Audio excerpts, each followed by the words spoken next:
The family who declared me dead before I was gone. My children divided my house, my jewelry, and my savings while I was still alive. They did not wait for a funeral. They did not wait for a doctor to say I was dying. They did not even wait for me to lose consciousness. They waited until I was weak enough to be inconvenient and called it planning. I found out on a Tuesday afternoon when a young woman from an estate company knocked on my front door carrying a clipboard and asked whether she could begin photographing the dining room. At first, I thought she had the wrong address. My name is Margaret Ellis, and I was 68 years old when my family decided my life had become an estate. Not a home, not a bank account, not a collection of objects belonging to a living woman, an estate. Something to sort, value, distribute, prepare for sale. I stood in the doorway wearing slippers and a cardigan over my nightgown because I had been recovering from pneumonia. My hair had not been washed in 4 days. My chest still hurt when I coughed. I had lost 11 pounds during the hospital stay, and my balance was poor enough that I kept one hand against the doorframe. The woman on the porch was perhaps 30. Polite, professional, uncomfortable almost immediately. "Mrs. Ellis?" she asked. "Yes." She looked down at the address on her clipboard, then back at me.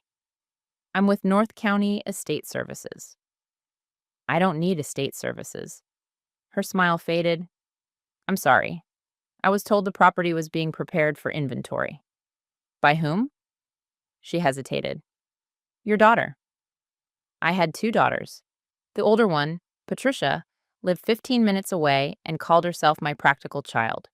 The younger Claire lived 3 states away and called herself the forgotten one. Both descriptions had become weapons over the years. Which daughter? Patricia Morgan. Of course. Patricia was 46, a real estate agent, organized, efficient, a woman who could reduce any family problem into a folder, a calendar, and an invoice. She had brought me home from the hospital 6 days earlier. She stocked my refrigerator, arranged my medications by color, made a chart for breathing treatments, took my car keys, and said I was not safe to drive yet. She also apparently hired someone to photograph my dining room. For what purpose? I asked. The estate woman shifted her weight. Inventory and potential liquidation. I stared at her. Behind me, the hallway clock ticked loudly. My husband, Robert, had bought that clock for our 10th anniversary. It ran 2 minutes fast because he believed lateness was a character flaw. Robert had been dead 12 years. The clock still kept his version of time. What liquidation? The woman looked miserable now. I may have arrived too early. No. The word came out sharper than intended. You arrived exactly when someone scheduled you. I want to know why. She looked toward her car as though considering escape, then said, I was told the family was preparing the contents before the home listing. I gripped the doorframe. The home is not listed. Not yet. The phrase entered the air quietly. Not yet. I looked past her toward the driveway. My white hydrangeas had browned at the edges. I had meant to trim them before I became sick. Robert planted them the year our first grandchild was born. Every spring, I complained they had grown too large. Every winter, I worried they would not return. The home, the listing, inventory, liquidation. Words had been arranged around my life while I was in the hospital, learning how to breathe without coughing. Who hired you? I asked again. Patricia Morgan made the appointment. She said she holds power of attorney. My hand tightened. Patricia did hold a power of attorney. A limited one. At least I believed it was limited. 2 years earlier, after I fell on ice and broke my wrist, she insisted I needed emergency documents. Just in case, she said. Everyone says just in case when they want authority without sounding eager. At the time, it seemed sensible. I was widowed, lived alone, had 3 adult children who disagreed about nearly everything. Patricia lived closest. She handled paperwork well. The attorney explained the document, but I remember Patricia interrupting twice to clarify that she would not have authority unless I was incapacitated. I signed. I trusted the words, I trusted her more. Now an estate liquidator stood on my porch. May I see the work order? The woman handed me the clipboard. The top page had my name, Margaret Ellis Estate Inventory, property address, approximate contents value, $95,000 to $140,000, priority items, antique dining set, jewelry, sterling service, artwork, workshop tools, vehicle. I read the list twice. Workshop tools. Robert's tools remained in the detached garage. My son Daniel had asked for them, many times. I always said he could have them when I was ready.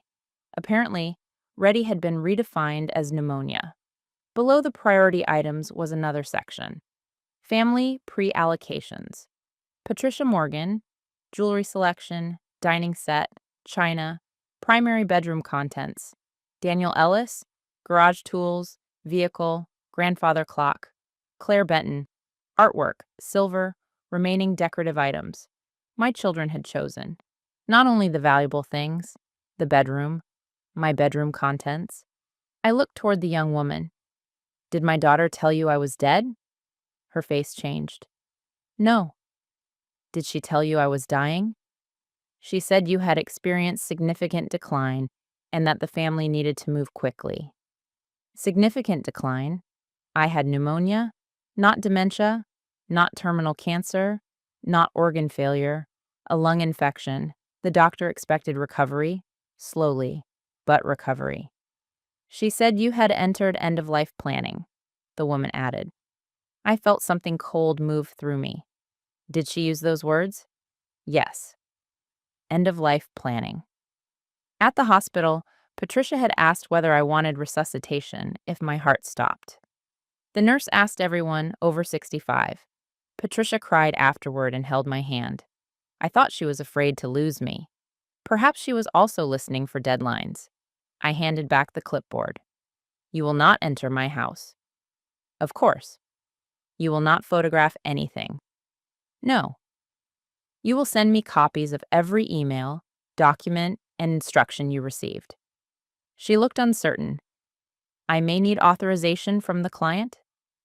I am the client's mother and the owner of every item listed. Yes. If my daughter protests, tell her I am still alive enough to retain counsel. The woman nodded. Then she did something I did not expect. She lowered the clipboard and said, I'm sorry. Not the automatic kind, the real kind. I should have confirmed more carefully. You believed my daughter? Yes. So did I. She left. I closed the door, then locked it. The lock felt inadequate, not because someone might break in, because my family already had keys. Patricia, Daniel, my grandson Luke, possibly Claire from years ago. I stood in the hallway and looked around. The house appeared unchanged. Robert's clock, family photographs, the small table where mail collected, the blue vase Patricia gave me for Mother's Day, the umbrella Daniel left last Thanksgiving, the embroidered pillow Claire mailed because she could not visit. All of it suddenly looked tagged, assigned, chosen. The home had become a warehouse in other people's minds. I walked slowly into the dining room. The walnut table filled most of the space. Robert and I bought it secondhand when Patricia was 5. It had 6 chairs then. Robert built 2 more because he wanted the table to grow with the family. Holiday meals, birthday cakes, arguments, homework, Robert's funeral reception. The table held everything. According to the estate sheet, it belonged to Patricia. I touched the wood. Not yet, I thought. The phrase no longer belonged to them. My phone rang. Patricia. The estate woman had called quickly. I let it ring, then voicemail, then again. On the 3rd call, I answered. Mom. Her voice was breathless. Why did you send that woman away? Why did you send her here? There was a pause. Not surprise. Adjustment. I was trying to get ahead of things. Which things? Your recovery plan. By photographing my furniture? Mom, please don't make this sound ugly. I almost laughed. You hired an estate liquidator. For inventory. She said the house was being prepared for listing. That is an option. For whom? For you. I have not decided to sell. You cannot maintain that house. I maintained it before pneumonia. You have been struggling for years. The statement arrived with confidence, a conclusion already agreed upon elsewhere. I have a gardener. You forget to pay him. Once. You nearly left the stove on. I left soup simmering while I answered the door. You fell last winter? On ice? You missed 2 electric bills. They were paperless and went to spam. Mom. That tone. The soft, exhausted voice of a daughter speaking to someone unreasonable. I knew it well. Patricia had used it with her children when they were teenagers. Now it was for me. You need more support. Support does not require assigning my jewelry. Silence. Then, you saw the list? Yes. That was preliminary. Preliminary theft? Oh my God. Her voice sharpened. This is why we did not involve you in every detail. The sentence stopped me. We, not Patricia alone. We? She sighed.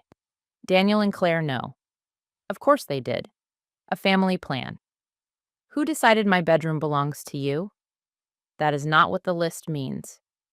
It says primary bedroom contents under your name. It means I would? Coordinate. It says pre-allocation. That was the estate company's language. Who told them what each child wanted? Patricia said nothing. I waited. You did? We discussed preferences. While I was in the hospital? You were very sick. I was conscious. You were on oxygen and medication. I knew who everyone was. You don't remember half the conversations. The first attack on memory. There it was. I looked toward the hospital discharge folder on the kitchen counter. Every instruction clear. My signature on each page. I remembered. Perhaps not every hour. Enough. What power of attorney are you using? I asked. The one you signed? It takes effect only if I am incapacitated. You were? Temporarily. The doctor said you could not safely manage decisions. No doctor said that. The social worker documented concerns. What concerns? Living alone, medication management, falls, judgment. Judgment. A word families use when they dislike your decision. Did a doctor declare me incapacitated? Patricia hesitated. I have letters. From whom? Your hospital physician and Dr. Heller. Dr. Heller was my family doctor. I had seen him for 23 years. He knew I was stubborn. That was not incapacity. What do the letters say? That you were unable to manage complex financial and property decisions during acute illness. During acute illness. Yes, I am home. You are still recovering. That is not the same. Mom, this is exactly what the attorney warned us about. What attorney? Another silence.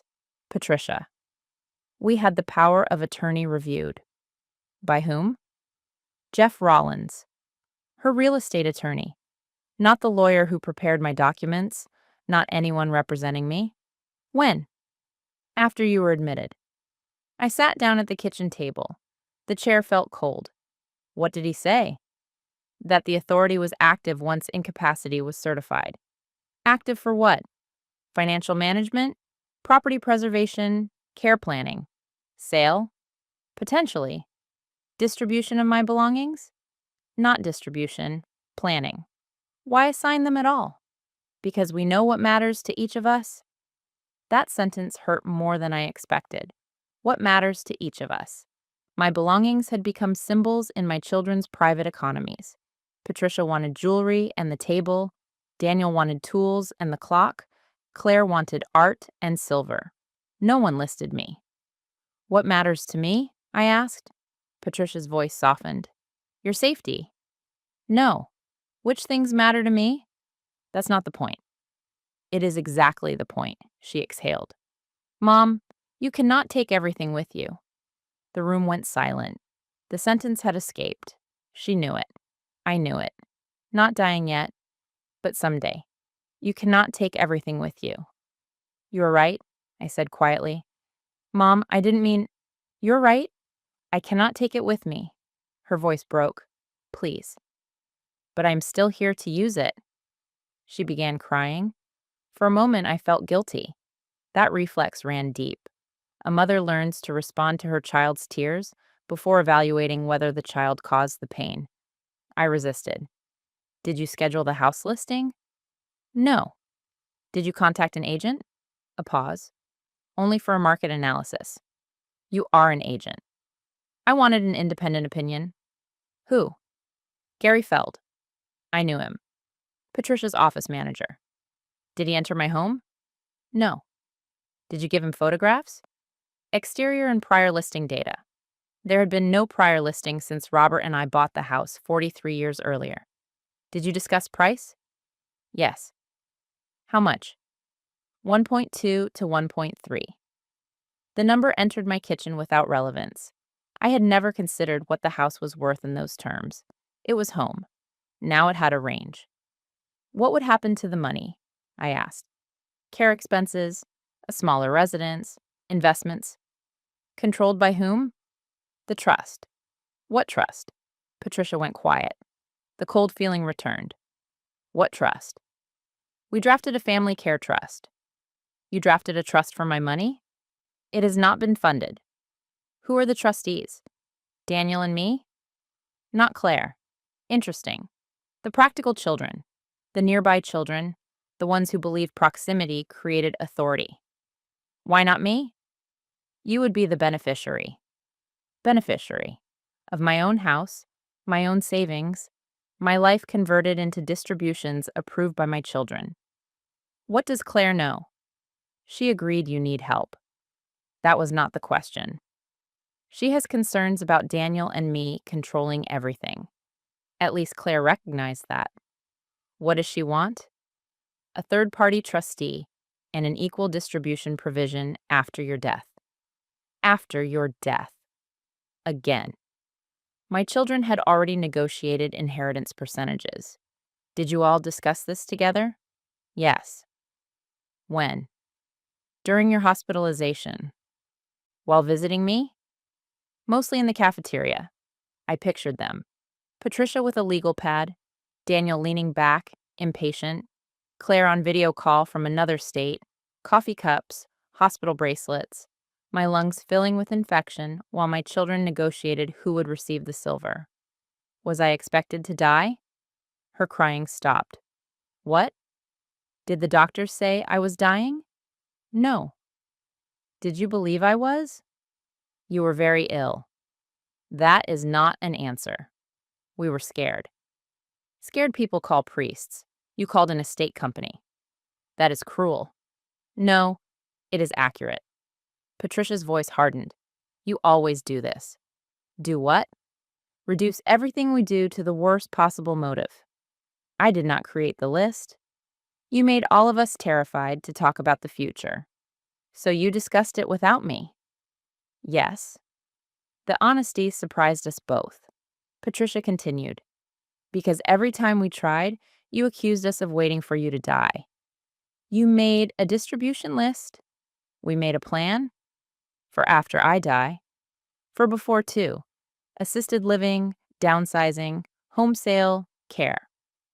Did anyone ask what I wanted? You always say you want to stay there forever. I do. That may not be possible. Then we discuss it when it is not possible. That is how crises happen? No, this is how betrayal happens. She gasped. Betrayal? Yes. We have taken care of you. You inventoried me. Stop saying that. You labeled my bedroom.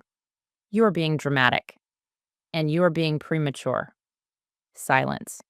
My chest tightened. I coughed hard enough that pain spread across my ribs. Patricia's voice changed immediately. Are you using the inhaler? Yes. When? This morning. You sound terrible. I am recovering. You should not be alone. I would rather be alone than supervised by someone measuring the dining table. That is hateful. It is true. She began crying again. This time, I heard anger beneath it. I have missed work. I slept in a chair at the hospital. I arranged nurses. I filled prescriptions. Daniel came every day. Claire called constantly. We have done everything, and the first thing you do is accuse us of stealing. You plan to sell my home, to pay for your care. You assign my belongings, so no one fights later. Later. The word sharpened. When I am dead? She said nothing. What did you plan to do with Robert's letters? What letters? The box in my bedroom closet. I don't know. You assigned the bedroom contents to yourself. I had not gone through everything. So you claimed what you had not even seen? Mom, what about my wedding ring? She was quiet, then said, I assumed it would come to me. There. Not because I promised. Assumed. Why? I'm the oldest daughter. Claire is also my daughter. She already has Grandma's ring. Claire had our mother's small sapphire ring because my mother gave it to her at 21. Not inheritance, a gift. Patricia had resented it for 25 years. And if I choose someone else? Her voice became cold. Who? The question revealed possession, not whether. Who would take what she believed was hers? Perhaps a granddaughter. Which granddaughter? I have 4. My daughters are the oldest. Age seems very important to you. That is how family things usually pass. Family things pass according to the owner's choice. You never made choices. I am making one now. What? My wedding ring is not yours. The line went silent. I had not planned to say it, but once said, it felt solid. Who are you giving it to? She asked. That is no longer your concern? You are punishing me. No, I am removing an assumption. Because I tried to help, because you counted it before I was gone. She hung up. I remained at the kitchen table. The house was quiet. Then the front lock turned. I froze. Daniel entered carrying grocery bags. My son, 43, broad-shouldered like Robert, a building contractor who believed every problem could be solved by replacing something. He stepped into the hallway, saw me at the table, and smiled. Good. You're up. I looked at the key in his hand. Did you know an estate liquidator was coming? The smile disappeared. Patty called. Answer. He set the bags down. Yes. How long? Mom. How long have you been planning to empty my house? That is not what we're doing. Answer anyway. He pulled out a chair and sat across from me. You scared us. Another version of the same defense. You planned after being scared? We realized you're not prepared. For death? For anything. The words stung. Daniel leaned forward. You don't have clear instructions. The house is too much. The garage is unsafe. You have accounts in 3 banks. You still write checks. You keep cash in drawers. You won't discuss assisted living. You won't update the will. You won't let anyone help. I let Patricia help. He looked away. And she used it. That is not fair. Did you choose Robert's tools? Daniel's face tightened. Dad told me I could have them. When? Years ago? Words? He said, these will be yours someday. Someday. Not today. Not during pneumonia. Did he say you could take them while I lived here? No. Then they are still mine. You don't use them. That is not the measure of ownership. They're rusting. Then offer to clean them. I have. You offered to move them to your shop. Same thing. No. He exhaled sharply. You always make everything about control. The family phrase? Control. A person insisting on decisions over her own life becomes controlling when those decisions inconvenience others. What car did you assign yourself? I asked. The Buick. Why? You shouldn't drive anymore. Temporarily. The doctor said at least 6 weeks. 6 weeks is not forever. You've had 2 minor accidents. Parking lot scrapes? You hit a mailbox. 3 years ago in ice. You minimize everything. And you maximize everything into inheritance. He stood. I'm not doing this. You entered my house without knocking. I have a key for emergencies. Groceries are not an emergency. You need food. I did not ask you to come. Patty said you sent the estate person away and were upset. So you came to manage me? I came to make sure you ate. He began unpacking groceries: soup, bread, milk, fruit, the ordinary contents of care. That was what made family betrayal so difficult. Daniel had brought food. He also wanted my car and Robert's tools. Both could be true. Leave the groceries, I said. Give me the key. He stopped. What? Your key. Mom. Now. What if you fall? I have an emergency button. What if you don't press it? What if you decide my fall means the house should be sold? His face darkened. You're being irrational. The word landed. Not emotional. Not dramatic. Irrational. Give me the key. I'm not leaving you alone like this. This is my house. And I'm your son. That is not ownership. His hand closed around the key. For a moment, I saw the argument inside him: concern, authority, resentment, the belief that refusing me was responsible. Then he placed the key on the table. Fine. He pushed it toward me. But when something happens, remember this. The threat was not deliberate. Perhaps he heard it as warning. I heard, when you fail, I will use it as proof. He picked up his coat. At the door, he turned. Dad would hate this. Family always recruits the dead when the living will not cooperate. Your father would have asked me. Daniel looked away, then left. I locked the door again, collected the key, then went through the house looking for others. Kitchen drawer, one spare. Hall cabinet, missing. Garage hook, empty. I did not know how many keys existed. Robert had given them freely. To children, neighbors. A house becomes insecure slowly. Through trust.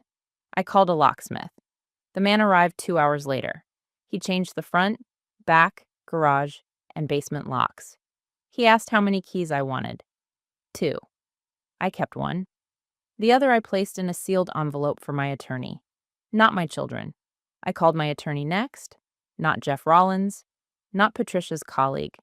Helen Morris had prepared my will, power of attorney, and healthcare documents 2 years earlier. She answered personally. Margaret, how are you feeling? Apparently dead enough to liquidate. Silence. Then, tell me. I told her. Estate company, house valuation, pre-allocation, family care trust, letters of incapacity, power of attorney review, my wedding ring, everything. Helen listened, then said, Did Patricia show you documents? No. Did you sign any amendments? No. Did you authorize a trust? No. Did you authorize home sale discussions? No. Do you currently understand your assets, income, medications, and living situation? Yes. Do you know today's date? I told her. Do you know who the president is? I answered. Do you know where you are? My kitchen, where my children have apparently scheduled my posthumous future. She exhaled. I need to meet you. When? Tomorrow morning. Not today? I can come tonight if necessary. The urgency frightened me. Is it that serious? If a power of attorney has been activated and used beyond your wishes, yes. I thought it required incapacity. It does, but we need to see what certifications were obtained and whether any documents were modified. Can Patricia sell my house? Not without valid authority, and depending on the document, possibly not at all. Do not sign anything. Do not let anyone remove property. Contact the bank and place verbal alerts, but do not accuse anyone yet. What about my accounts? Check them. I had not checked since the hospital. Patricia handled bills while I was ill. She brought statements but told me not to worry. Don't worry. The phrase always arrives before missing information. I opened my laptop. The password did not work. I tried again. Wrong. My online banking password had been changed. I called the bank. After 20 minutes of verification, the representative reset access. The balances appeared. My checking account was lower than expected by $18,400. My savings account was lower by $75,000. A new account appeared under my profile. Ellis Family Care Trust. Balance $93,400. I clicked. Access restricted. Trustees Patricia Morgan and Daniel Ellis. My breathing changed. The money had not vanished. It had been moved. That distinction might have comforted someone else. Not me. I was a beneficiary of my own savings. I called Helen again. They created it. What was transferred? 93,400. Any other accounts? My investment account. I logged into that next. A notice appeared. Authorized agent added. Patricia Morgan. 3 investment positions had been sold. Proceeds transferred to cash. No withdrawal yet. Approximately $210,000 waiting. Prepared. The trust was not only drafted, they were funding it. Call the brokerage fraud department, Helen said. State clearly that you revoke any current authority pending review. Follow their identity process. I am preparing written revocation now. Can I revoke it? If you have capacity, yes. They'll say I don't. Then we document capacity immediately. Another clean word. Capacity. Not family opinion, not whether I lived alone, not whether I paid bills late. A legal and medical fact. Helen arranged an evaluation with a geriatric psychiatrist for the next morning. The phrase geriatric psychiatrist offended me. Then I understood offense was less important than proof. Do I need to tell Patricia? I asked. No. I will serve notice once documents are ready. Will she know before tomorrow? The bank may notify her that access is restricted. Patricia called 9 minutes later. I watched the phone ring. Then a text. What did you do to the bank accounts? I took a screenshot. Did not answer. Another message. Mom, please call me. You are interfering with your own care plan. My own care plan? Created without me. Then Daniel. Patty says the bank froze the trust. This is serious. Call us. Then Claire. What is happening? Patty says you are accusing everyone of stealing. The family network activated. Patricia framed first. I became accuser, not owner. I replied only to Claire. Were you involved in planning to sell my house and divide my belongings? Her response came after several minutes. We discussed what would happen if you could not return home safely. That was not my question. More silence. Then, yes, we discussed it. Did you approve the item allocations? I said I wanted Grandma's silver and the 2 paintings. I thought this was for later. Later when? She did not answer. I sent, do not remove anything from my house. Do not contact banks or lawyers on my behalf. I will speak with you after independent counsel reviews everything. Claire called immediately. I answered. Mom, I didn't know they already moved money. How much did you think they moved? None. They created a trust? I know there was a draft. You discussed what you wanted. Her voice broke. Patty said we needed to avoid fighting after. After what? You know? No. Say it. After you die. The words entered the room cleanly. Not decline, not care. Death. Was I expected to die from pneumonia? No. Then why now? Because we were scared and everything felt unorganized. You were scared of grief, so you started shopping early? That's not fair. No one in this family likes accuracy. Claire began crying. I didn't want Patricia and Daniel to take everything. There it was. Her motive. Not only concern for me, concern about them. Inheritance competition had started because each child feared the others would gain advantage. So you joined them. I wanted a neutral trustee. And paintings. Silence. I'm sorry, she whispered. Are you? Yes. Would you return them if they had already been shipped? She did not answer quickly enough. I don't know. Honest. Painful. Thank you, I said. Why are you thanking me? For telling the truth before a lawyer required it. She started crying harder. Mom, please don't cut me off. The phrase revealed fear beyond relationship. Cut me off?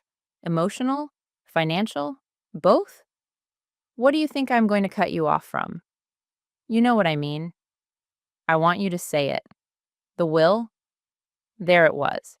My children were not only planning possessions, they were watching inheritance. I am not discussing my will with you. I didn't mean, you did. I'm your daughter. Yes, that should matter. It does. It does not make you an owner. She became quiet, then said, Patty told us you had early cognitive decline. The room seemed to stop. What? She said Dr. Heller was concerned. About what? Memory? Judgment? Repetition. I stood from the table. Too quickly. The kitchen shifted. I steadied myself. What exactly did she say? That you repeated questions in the hospital. That you were confused about medications. That you forgot Dad was dead one night. My mouth went dry. I had not forgotten Robert was dead. I woke from a fever dream and called his name. That was not forgetting. It was grief rising through illness. Did Patricia say dementia? She said possible early stage impairment. Did a doctor? She said doctors were evaluating. No one had told me that. No one had performed tests beyond ordinary hospital orientation questions. Did you believe her? I believed she was scared. That was not the question. Yes, Claire said. I believed her. My youngest daughter, hundreds of miles away, accepted that my mind was disappearing because her sister said so, then participated in dividing the silver. Do you still believe it? I don't know. I looked at the clock. Tuesday, 3:14. I knew the date, the weather, the president, my account balances, the names of medications. The exact number moved. My daughter's doubts still hurt. You will, I said. What does that mean? It means I'm getting evaluated tomorrow. Mom, after that, I will decide what happens next. You sound angry. I am. That can affect testing. I almost laughed. Even anger could become evidence. Goodbye, Claire. I hung up. Then I called Dr. Heller. His receptionist hesitated when I requested records related to capacity.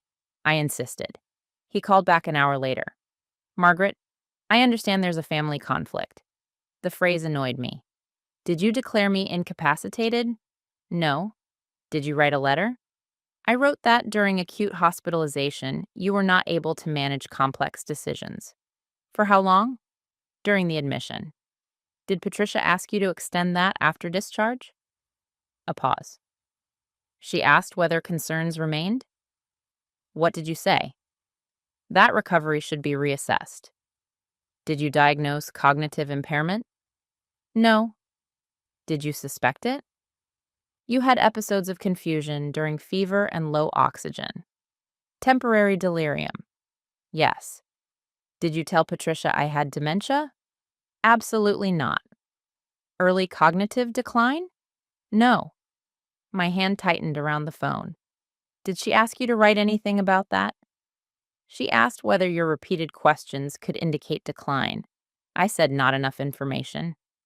Did she tell you she was moving money? No. Selling my house? No. Creating a trust? She mentioned care planning. Did you know she hired an estate liquidator? No. His voice changed. Concern now. Medical concern directed at the correct problem. Margaret, are you safe? The question angered me. Then I answered honestly. I don't know. Not because I feared violence, because my daughter held documents. My son had keys until hours ago. Money had moved. A story about my failing mind had already spread through the family. Dr. Heller said, I want to see you tomorrow. I have an independent evaluation. Good. I'll send complete records. Do not release anything to Patricia. Understood. Revocation in writing is coming. I'll honor it. After the call, I sat alone. The house darkened slowly. I turned on no lights. I wanted to see what the rooms look like without family photographs illuminated. At 6, someone knocked. Not rang. Knocked hard. Daniel's voice. Mom. I remained still. Mom, open the door. The new lock held. He tried his old key, metal against metal, then silence. You changed the locks? I did not answer. Mom, this is insane. I almost went to the door, then heard another voice. Patricia. We know you're inside. We. They stood together on my porch. Perhaps Claire was on speakerphone. Perhaps the entire family had returned to manage the asset. Mom, Patricia called, the bank said you revoked the power of attorney. You cannot make major decisions while your capacity is disputed. Disputed by whom? My children. Not court, not doctor. Family opinion had become procedure. Daniel knocked again. You need to let us in. No. The word formed before I spoke. I walked toward the door slowly, stopped several feet away. Leave. Patricia said, we are not leaving you alone in an agitated state. Agitated. Another word for refusing entry. I have called my attorney. Silence outside. Then Daniel, why would you do that? Because you moved my money? For your care. You selected my car. No one took it. You selected it. Patricia spoke next. Mom, this can be resolved if you stop escalating. I am inside my locked house. You are trying keys. Who is escalating? No answer. I continued. You have no permission to enter. Leave now. Patricia's voice softened. Please don't do this to the family. There it was. The family. A body separate from me. Something I could harm by insisting on ownership. You did this, I said. We were trying to protect you. You were protecting your positions. That is cruel. Leave. Daniel said, if you fall tonight, do not call me. The words came before he could stop them. Silence followed. Patricia whispered his name. He said, no. She needs to understand consequences. Consequences. For locking my own door. My son had made care conditional on obedience. I felt something inside me become very still. Do not worry, I said through the door. I won't call. Patricia began crying. Mom. Leave. They did. I watched through the curtain as their cars pulled away. Then I sat in the hallway beneath Robert's clock. The house ticked around me. For the first time, I understood the full size of the betrayal. It was not the money, not the planned sale, not the wedding ring, not the tools. The betrayal was that my children had created a version of me they could override. Confused, declining, unsafe, difficult, unprepared. A woman whose refusal proved incapacity and whose anger proved instability. Once they agreed on that version, every action became care. The money was protected, the house prepared, the possessions organized, the keys retained, the truth managed. I had been reduced to a problem inside my own life. Tomorrow, a stranger would test whether my mind still belonged to me. A lawyer would revoke authority I had given my daughter out of trust. Banks would decide whether to listen to my voice or my children's documents. And somewhere, Patricia was already telling the family that I had become paranoid. I knew it, because it was the next useful word. I reached for the notebook beside the phone, then began writing everything down.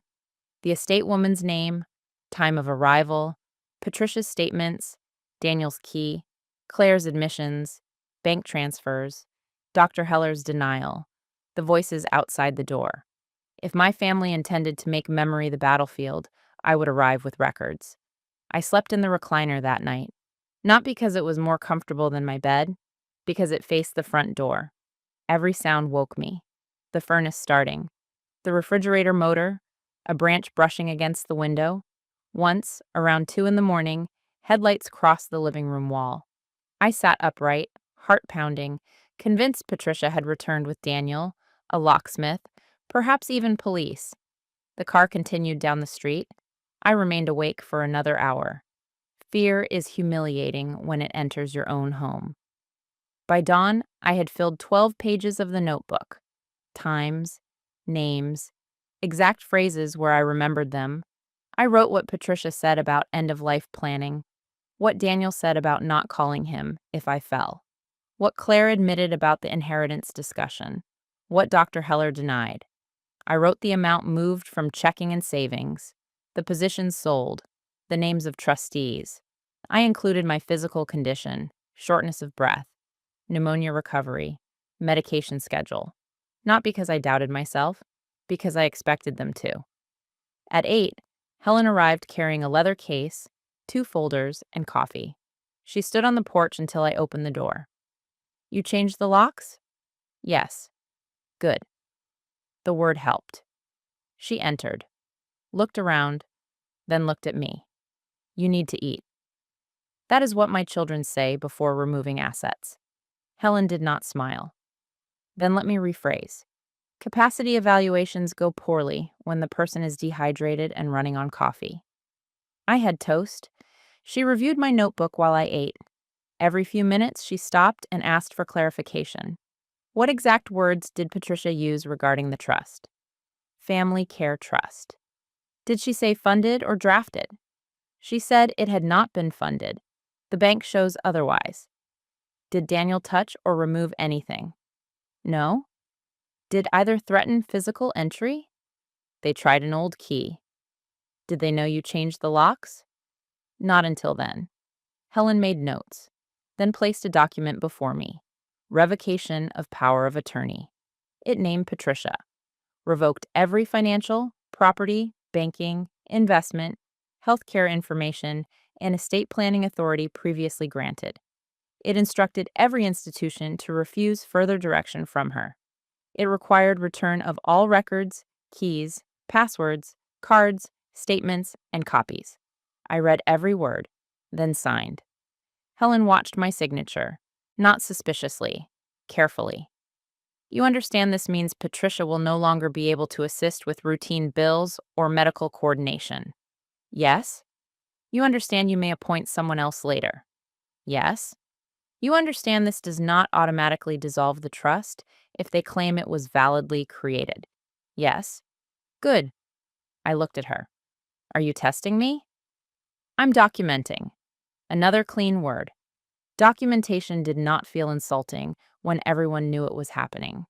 Helen notarized the revocation, then gave me a second document, a written demand to Patricia and Daniel, return of funds, suspension of trust activity, full accounting, no sale, listing, transfer, appraisal, inventory or removal of property, return of keys, preservation of emails, text, medical letters, attorney correspondence, and estate company records. No further representation that I lack capacity unless supported by a current independent medical finding. That last part mattered. They had begun distributing a diagnosis no doctor made. Can they keep telling relatives I'm declining? I asked. They can express opinions. They cannot use unsupported claims to exercise legal authority without consequences. What consequences?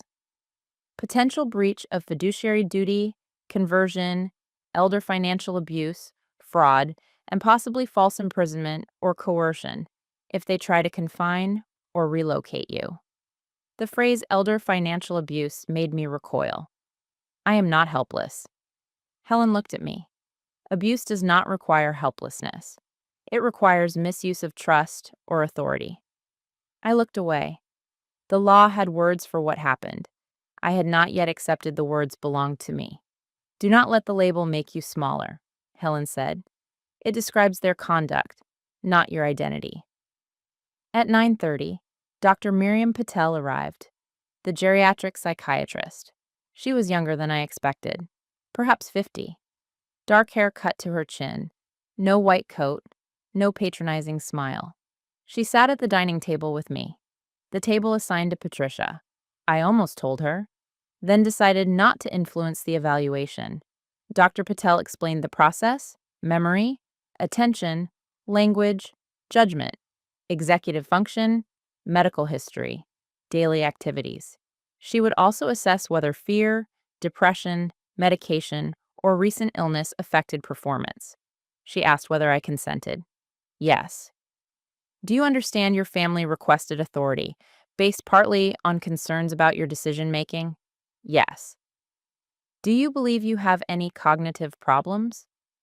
I forget names sometimes. I walk into rooms and forget why. I misplaced my glasses yesterday while wearing them.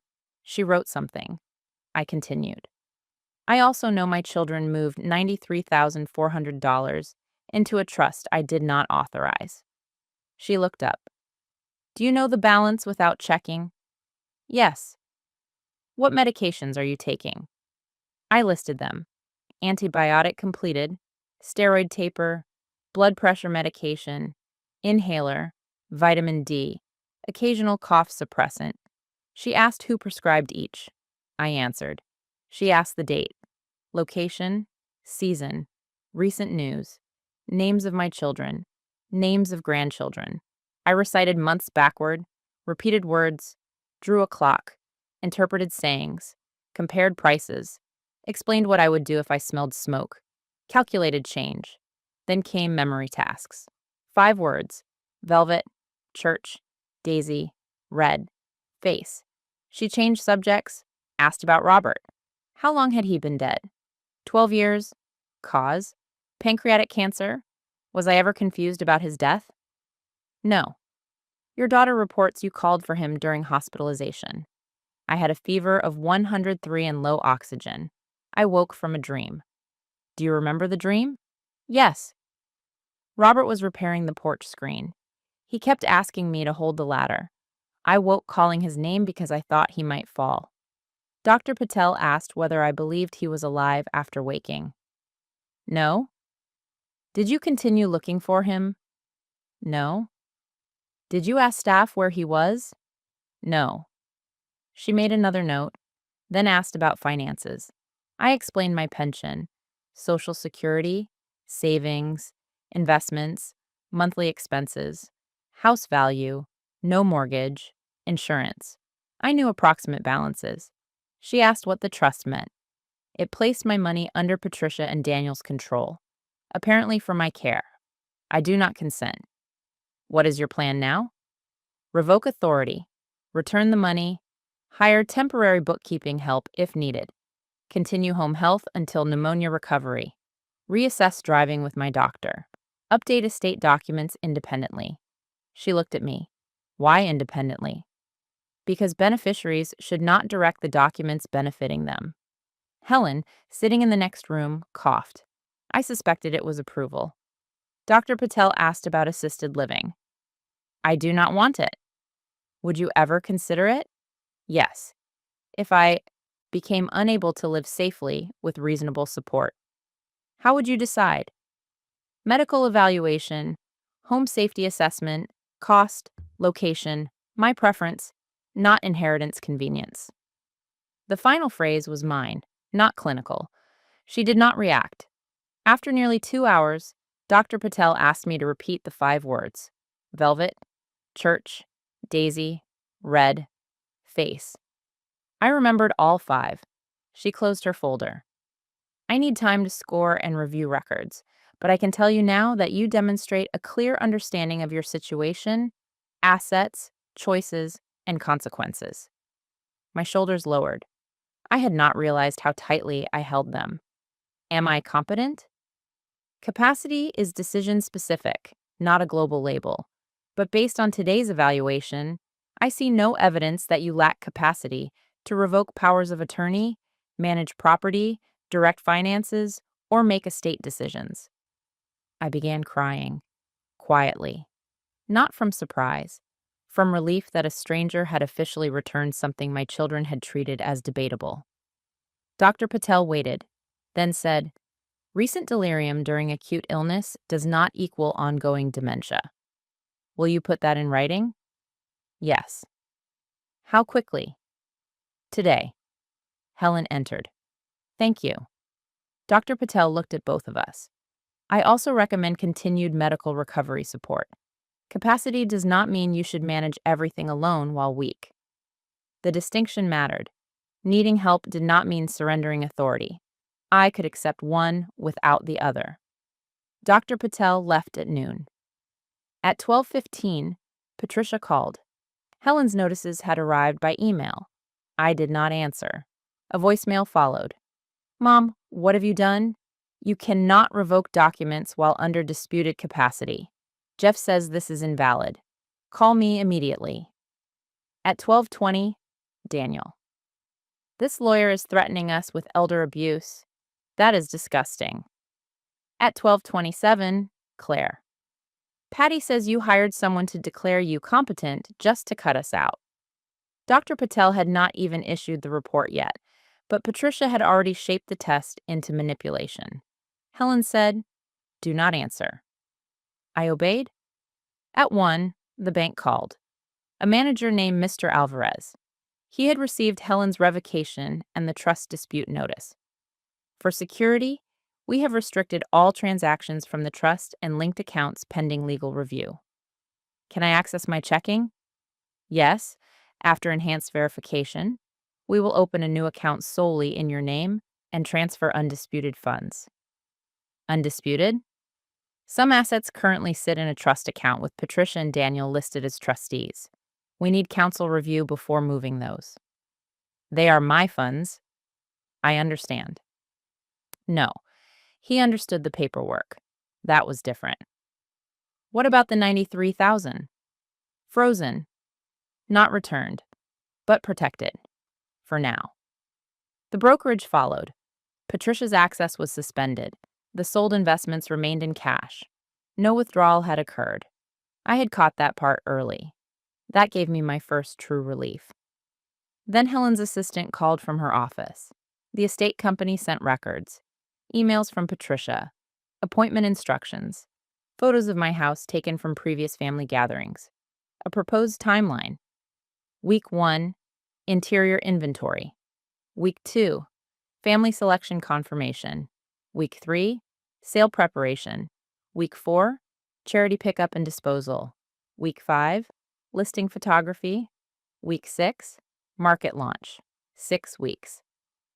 They planned to list my house 6 weeks after I left the hospital, exactly when my doctor said I might be cleared to drive. I read the timeline at the dining table.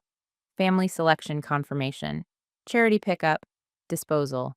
My life divided into keep, donate, discard. There was also a spreadsheet. Patricia created it, room by room, dining room, living room, bedroom, garage, basement, estimated values, desired recipient, dispute notes. Some items had multiple claims. Robert's clock. Daniel, father promised. Patricia, belongs with house history. Claire, wants for oldest son. The silver, Claire, grandma's. Patricia, wants half. Daniel, sell and divide. My wedding ring, Patricia, traditional eldest daughter. Claire, should pass to granddaughter Ella. Daniel, sell if needed for care. Sell if needed for care. My son had assigned a liquidation condition to my wedding ring. I pressed my fingers against the ring on my hand. Still there, for now. Another column read, Mom's likely resistance. High, medium, low. The dining table, high. Jewelry, high. Garage tools, medium. Seasonal decor, low. They had assessed my objections. Not preferences, resistance. Like negotiating with an opposing party. At the bottom was a note, remove sentimental items during transition to avoid fixation. I read that sentence repeatedly. Remove sentimental items. Avoid fixation. Who wrote it? Patricia. Or Jeff Rollins. Or a care. Consultant? It did not matter. The language transformed my attachment to my own possessions into pathology. If I wanted Robert's letters, fixation. If I wanted the table, resistance. If I wanted my ring, poor planning. Every preference could become evidence of decline. Helen, I said, I want them out of the will. She looked at me carefully. All of them? Yes. Today? Yes. No. The refusal surprised me. Why? Because you are angry, recovering, and reacting to new information. You have capacity. That does not mean every immediate decision is wise. I stiffened. You sound like them. No. They said your decision should be replaced. I am saying take time before making an irreversible one. It is my will. Yes. My choice. Yes. Then why no? Because I am your attorney, not your clerk. The words were firm, respectful, annoying. She continued, I will prepare temporary documents protecting the estate from misuse. I will remove Patricia as executor and agent immediately. I will add independent administration. But final inheritance changes should follow reflection, not only shock. What if I die tomorrow? Then temporary documents can control. We can sign an interim will, leaving the estate to an independent trust, pending a letter of wishes and later amendment. Would the children still inherit? Not directly. That was enough. Do it. Helen nodded. She did not need to agree with disinheritance to protect my right to decide later. That was what counsel looked like. Not obedience, independence. By late afternoon, the evaluation report arrived. No evidence of dementia, no evidence of ongoing delirium, full capacity for financial, legal, medical, and residential decisions. Recommendation for support during physical recovery, but no substitute decision maker required. Helen sent it to the bank. Brokerage, Dr. Heller, Patricia, Daniel, Jeff Rollins, and the estate company. At 4:14, Patricia sent one message. You manipulated the evaluation. I stared at it, then laughed. Not because it was funny, because there was no result she would accept except the one granting her authority. At 5, Daniel wrote, one test doesn't erase what we've seen. At 5:10, Claire, I'm glad the doctor says you're okay. I'm sorry I doubted you. 3 children, 3 reactions. Deny, minimize, apologize. I did not answer any. That evening, I moved through the house slowly and photographed everything. Not for sale. For proof, rooms, closets, jewelry, silver, artwork, tools, car, documents, Robert's letters. I created a written inventory. If anything disappeared, I would know. At 9, I found something else. In my bedroom closet, behind an old suitcase, a plastic storage box was open. The lid had been placed crookedly. Inside were Robert's letters. Most remained tied with ribbon. One bundle was missing. The letters from the year before we married. I knew because I kept them in order. I searched the closet, bedroom drawers, desk. No letters. Then I checked the spreadsheet again. Primary bedroom contents. Patricia. Had she already taken them? Not jewelry, not money, letters. My husband's private words. I called Helen. Something is missing. What? I told her. When did you last see them? Before the hospital. I showed one to my granddaughter Ella in June. Who had access? Patricia? Daniel? Home health staff. Claire was not here. Do you have photographs? 1. Ella had taken a picture of the ribboned bundles. 6. Now 5. Send it. I did. Then texted Ella. Do you remember which bundle we looked at? She replied within minutes. The blue ribbon one. The letters from 1973. Why? Missing. Her response, what? Then, Aunt Patty showed me one at the hospital. My heart stopped for a second. When? Second day, I think. She said Grandpa had always known you couldn't live alone and showed me a letter. I sat on the bed. Robert had been dead 12 years. His words were now being used as evidence against me. What did the letter say? Ella typed for a while. Something about you getting overwhelmed after Grandma died and Grandpa saying he wished you'd let people help. Aunt Patty said you always refused help, even when young. The letters from 1973 were written before our marriage, after my mother's death. I had been 20. Grieving. Robert had written that I tried to handle everything alone. 50 years later, Patricia used it to support removing my authority. Did she give it back? I don't know. She put it in her purse? There. Proof. Not assumption. A witness. Patricia had removed private letters from my closet while I was hospitalized. I forwarded the messages to Helen. She called immediately. This changes our next step. How? We demand return. We also examine whether other items or documents were removed. I want police. We may involve them. May. Margaret, a stolen letter has emotional value, but police may frame this as a family property dispute unless we establish unauthorized entry and removal clearly. She used a key. At the time, she had access as your agent, not permission to take letters. I agree. The law again, slower than outrage. Can we search her house? No. Can we force her to return them? Demand first. Court if necessary. I want them tonight. Helen's voice softened. I know. The delay felt unbearable. Someone had my husband's words in a purse, drawer, or attorney's file, perhaps copied, scanned, shared. Used to build a story that my need for independence was lifelong dysfunction. At 10, Helen sent the demand. Return the missing bundle by noon the next day. No copying, no destruction. Disclosure of every person who saw or received any image or transcription. Patricia responded through Jeff Rollins at 11:42. The letters were taken for safekeeping while the home was unsecured and to assist with family care history. They remain preserved. Ms. Morgan denies theft and will not return materials until ownership and evidentiary relevance are clarified.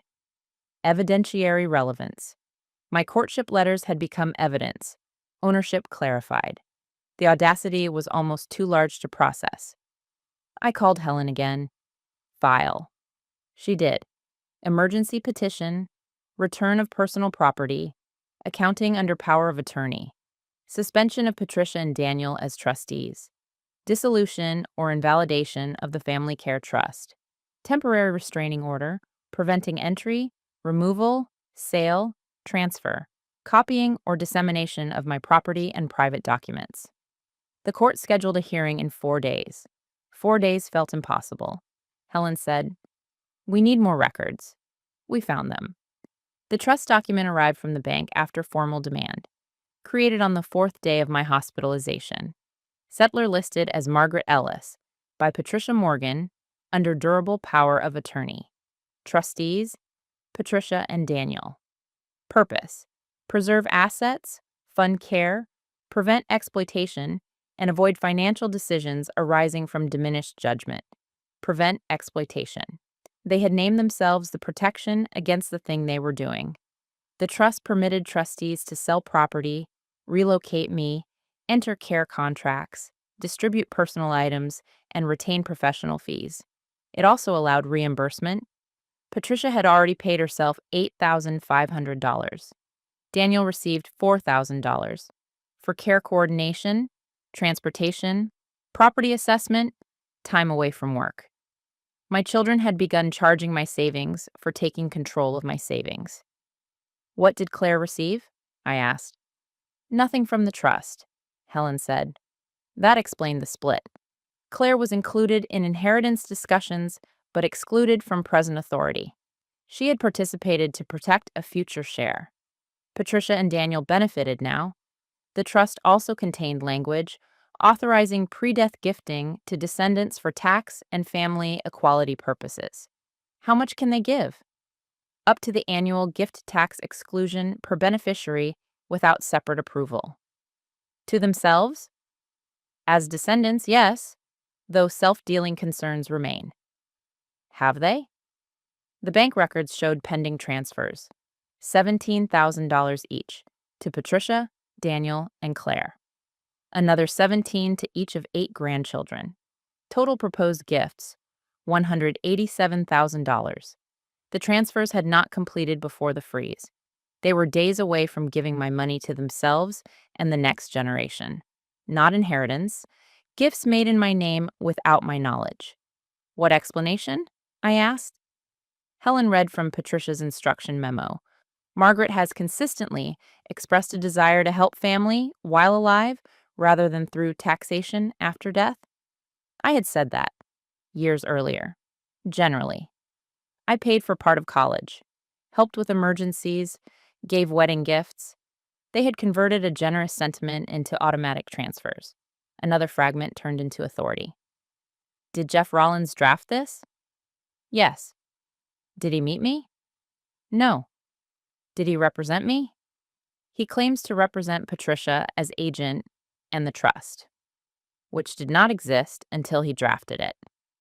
Correct. A legal circle. The agent created the trust. The trust retained the lawyer. The lawyer defended the agent, all paid from my funds. How much has he been paid? $12,500. $25,000 gone between Patricia, Daniel, and Jeff before the house was even listed. My illness had become an industry. The next morning, a home health nurse arrived. I had not scheduled her. She introduced herself as Monica and said she was there for a safety reassessment ordered by the family care team. There is no family care team. She checked her tablet. Patricia Morgan approved the visit. Her authority is revoked. Monica looked uncomfortable. I wasn't informed. Now you are. She began to leave, then paused. Mrs. Ellis, may I ask whether you have oxygen? No longer required. Medications? Organized. Emergency contact? Yes. Food? I pointed toward the refrigerator. Would you like me to check anything while I'm here? The question was different. Permission, I considered. My blood pressure. She checked. Slightly high. Not dangerous. She listened to my lungs. Improving. Reviewed inhaler technique. Asked whether I wanted a follow-up arranged directly with me. Yes. When she finished, she said, I'm sorry. The referral notes described you as resistant and intermittently confused. There it was again. Who wrote the notes? Patricia provided history. Can I have a copy? I'll request release. Please document that I knew you were coming only after you arrived. I will. Document that I accepted appropriate care. I will. The difference between refusing control and refusing care needed to be visible. Patricia blurred them deliberately. Every no became decline. Every boundary became resistance. Every anger became confusion. Monica returned later that day with the referral notes. They were worse than expected. Patient minimizes deficits, poor insight, resists safe placement, emotionally fixated on deceased spouse and possessions. Possible paranoia regarding children's motives. Risk of financial exploitation by unknown outside influences due to susceptibility. Unknown outside influences? Helen. Dr. Patel. Anyone not aligned with Patricia.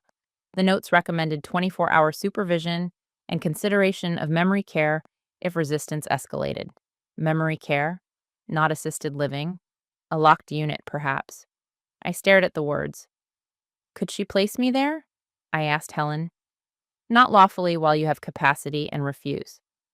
Could she have while I was hospitalized? She might have attempted discharge to a facility under active authority. Did she?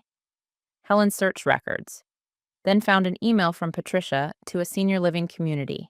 She had requested availability, memory support wing, private room, move-in within 14 days. The facility replied with pricing and an assessment requirement. Patricia scheduled an assessment for the day after I returned home, then canceled it when I improved faster than expected. She had planned to move me, not someday, that week. My house would be inventoried. I would be placed in memory care. The trust would sell the home. The family would receive gifts, every piece fit. The pneumonia was not only an illness, it was the opening. A temporary delirium became permanent decline on paper. Concern became authority. Authority became money. Money became urgency. I looked at Helen. She wanted me out. Helen did not answer. She brought me home because the facility assessment was not ready.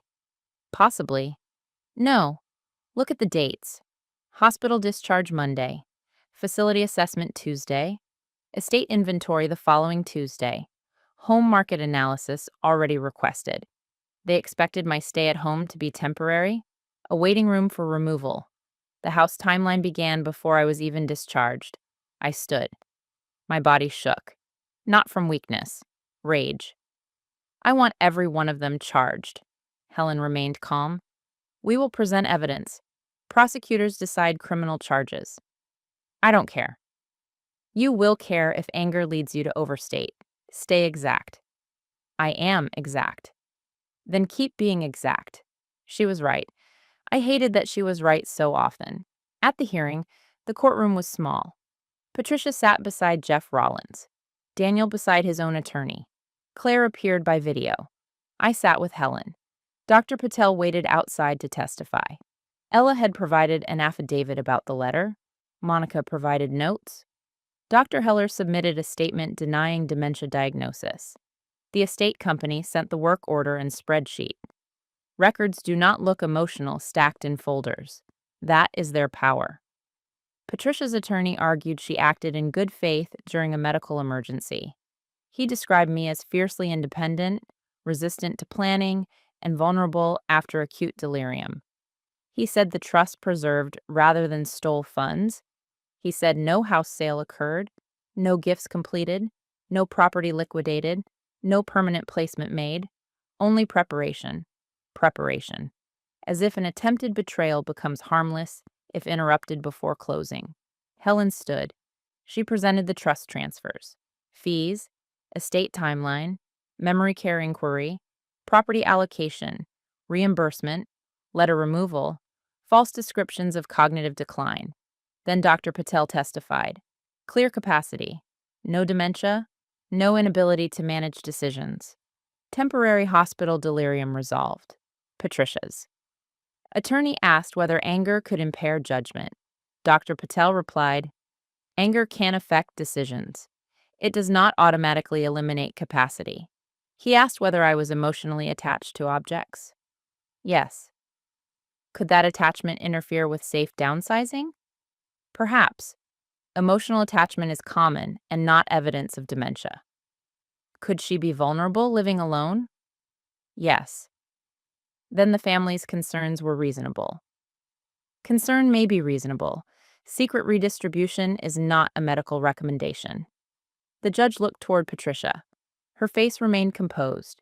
Then Ella's affidavit was introduced.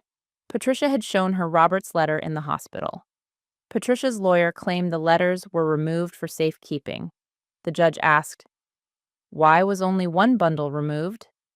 No clear answer. Why was it shown to another family member? Care history context. Why was it not returned upon demand? Evidentiary preservation. The judge's expression changed. What proceeding existed that required evidence before Ms. Ellis challenged the conduct? Silence. The answer was none. Patricia had begun collecting evidence against me before any legal conflict existed, because she anticipated resistance. The judge ordered immediate return of the letters, suspended and then terminated the trust authority pending final review, ordered full accounting, prohibited Patricia and Daniel from entering my property without written permission, prohibited use or dissemination of medical claims beyond actual records, confirmed my revocation of power of attorney, ordered the bank to return transferred funds to an account under my control, minus disputed fees held in escrow, appointed a temporary independent monitor for any necessary care payments until I selected a new agent. Then he said, family members may prepare for a loved one's decline. They may not manufacture decline to accelerate control. The sentence moved through the courtroom. Patricia looked down. Daniel stared at the table. Claire covered her face on the screen. I felt no triumph, only the restoration of a boundary that should never have required a judge. After the hearing, Patricia approached me in the hallway. Her attorney tried to stop her. She ignored him. Mom.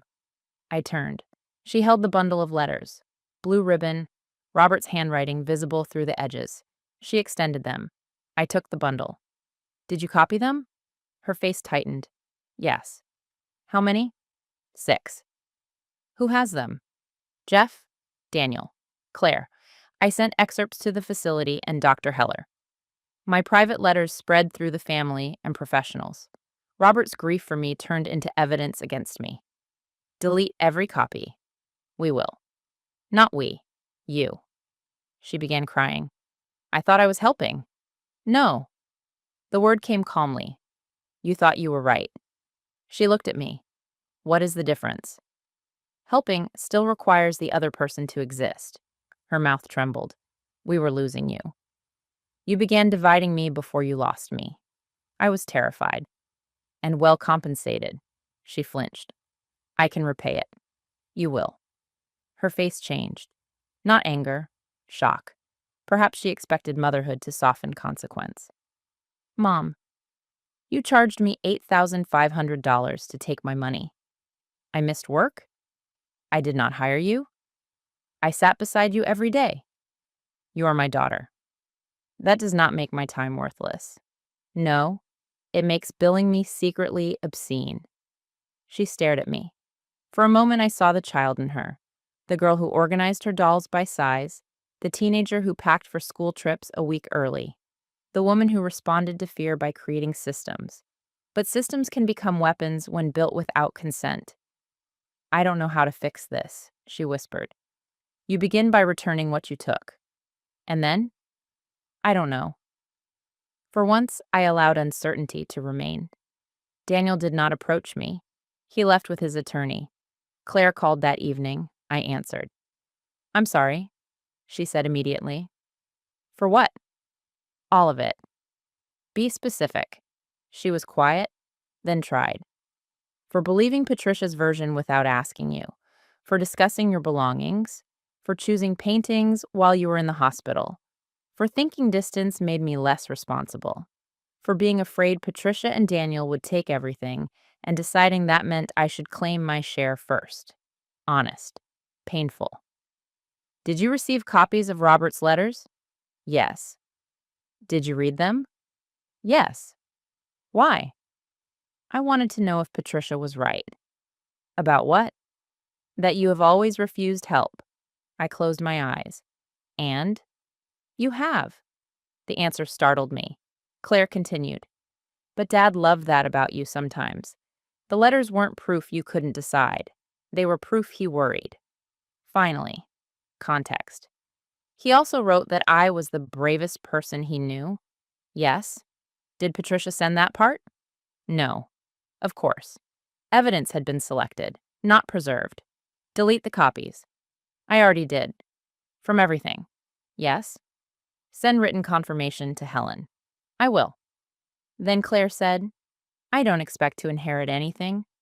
The statement irritated me. This is not only about inheritance. I know. Do you? Yes. But I need to say it. I will not contest whatever you decide. Good. Can I visit? Not now. She began crying. I understand. That was new. No argument, no appeal, no claim that access proved love. I will call when I'm ready. All right. We ended the call. Patricia and Daniel appealed parts of the order. Not capacity. They could not. They challenged repayment of fees and trust dissolution. Jeff Rollins argued the legal fees were legitimate. Helen called his position, billing the victim for construction of the weapon. The phrase was not used in court. It should have been. The bank returned the $93,400. The brokerage restored my sole authority. Some investment losses occurred because positions had been sold at a poor time. Patricia's counsel called them market fluctuations. Helen called them damages. The trust's legal fees, family reimbursements, estate company deposits, and care consultant charges totaled nearly $42,000, all from my money. $42,000 spent preparing to remove me. Civil claims followed. Breach of fiduciary duty, conversion, financial exploitation of an older adult, invasion of privacy, return of fees, investment losses, legal costs. The phrase older adult remained difficult. I was 68, not ancient, not incapable. But exploitation statutes existed because trust made certain people vulnerable regardless of intelligence. My intelligence had not prevented betrayal. It only helped document it once discovered. The district attorney opened an investigation after the court referred the forged incapacity narrative and planned transfers. There was no forged signature, like Samuel's story. No single dramatic criminal act. Instead, there were false representations, misuse of authority, secret self-payment, and attempted gifting. Patricia's attorney argued Every action fell within broad power of attorney discretion. Helen argued no agent may use broad language to enrich herself, her sibling, or descendants without clear authorization. Daniel claimed he relied on Patricia.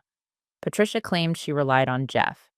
Jeff claimed he relied on medical concerns and family consensus. Everyone had relied on someone else. No one relied on me. The investigation moved slowly. Meanwhile, I recovered. My lungs cleared.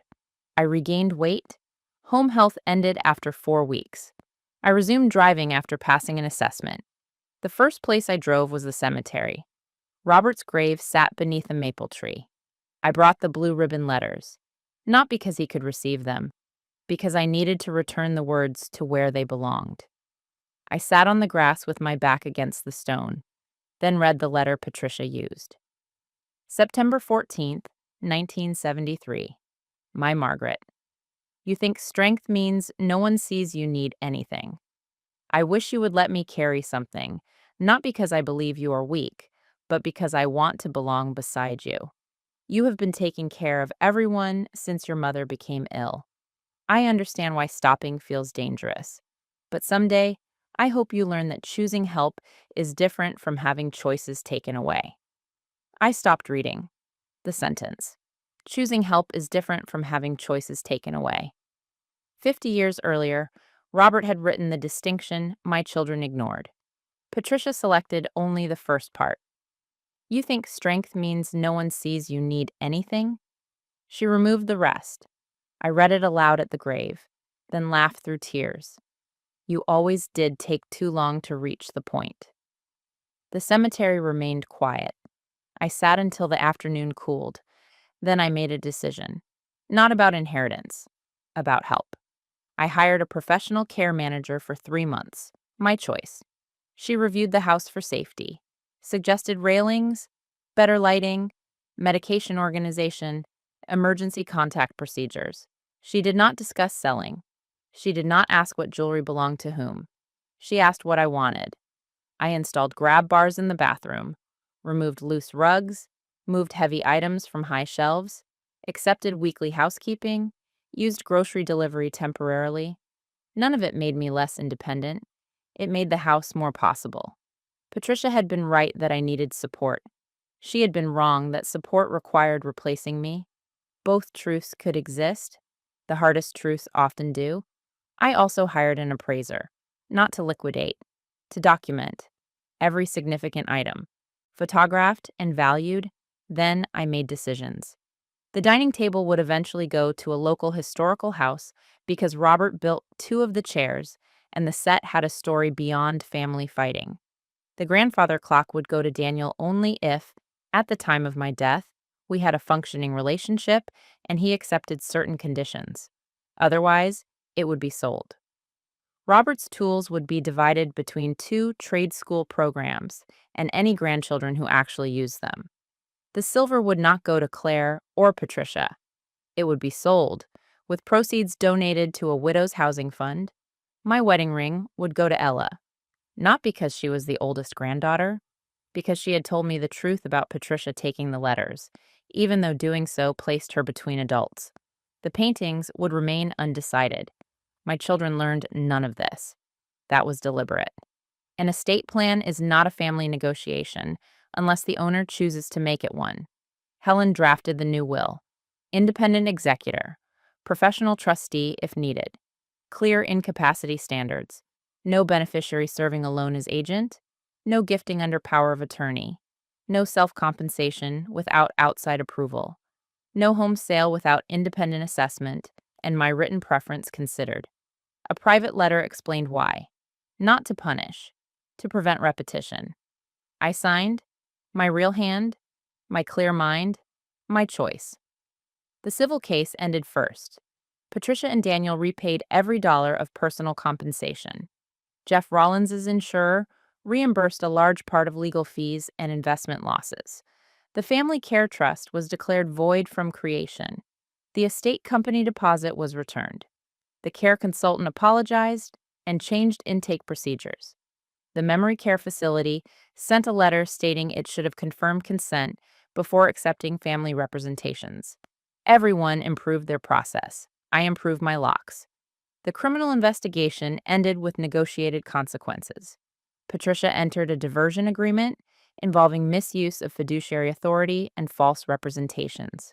She repaid funds, completed ethics education, performed community service, and lost her real estate license for 2 years. Daniel was not charged criminally, but signed a civil admission that he accepted compensation and trustee authority without my informed consent. Jeff faced professional discipline. His license was suspended. Some relatives said the consequences were too harsh. Others said not harsh enough.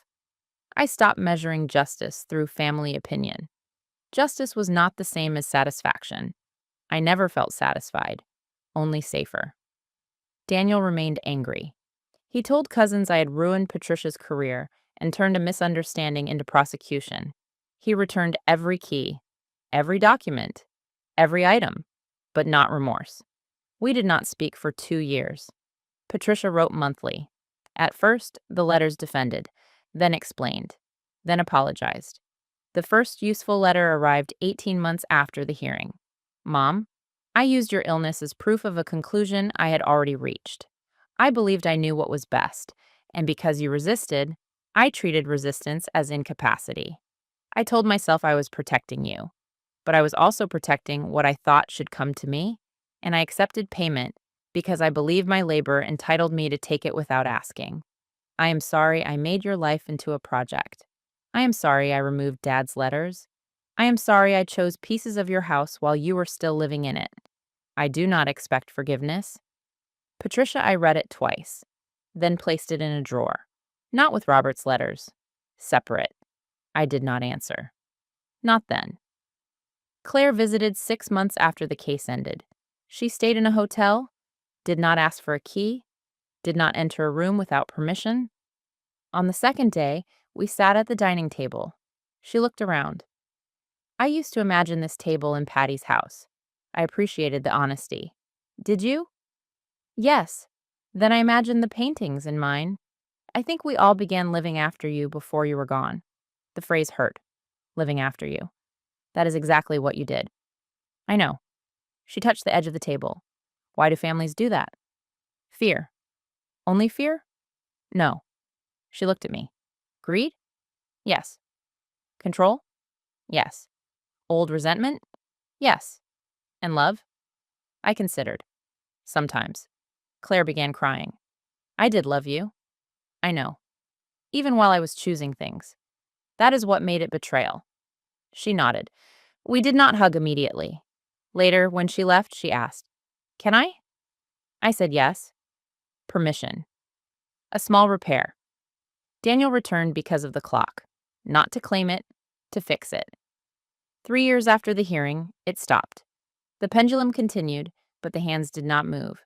I called a repair shop. The owner said the movement needed specialized work. Daniel heard through Claire.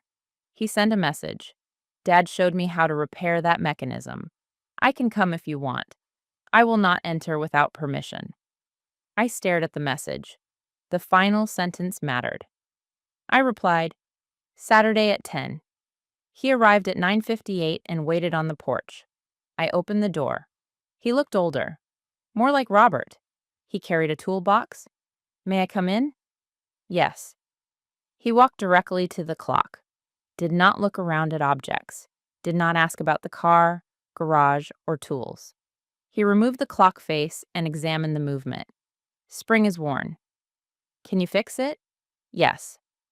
For 2 hours, we worked near each other, mostly silent. I held screws. He cleaned parts. At one point, he said, I should never have taken the key after you asked. No. I should never have accepted trustee authority. No. I thought Patty knew the legal part. You knew I had not agreed? He looked down. Yes. Why did you accept? The tools. I waited. And the car. And because Patty said if I didn't join, Claire would push for everything sold. Fear of siblings again.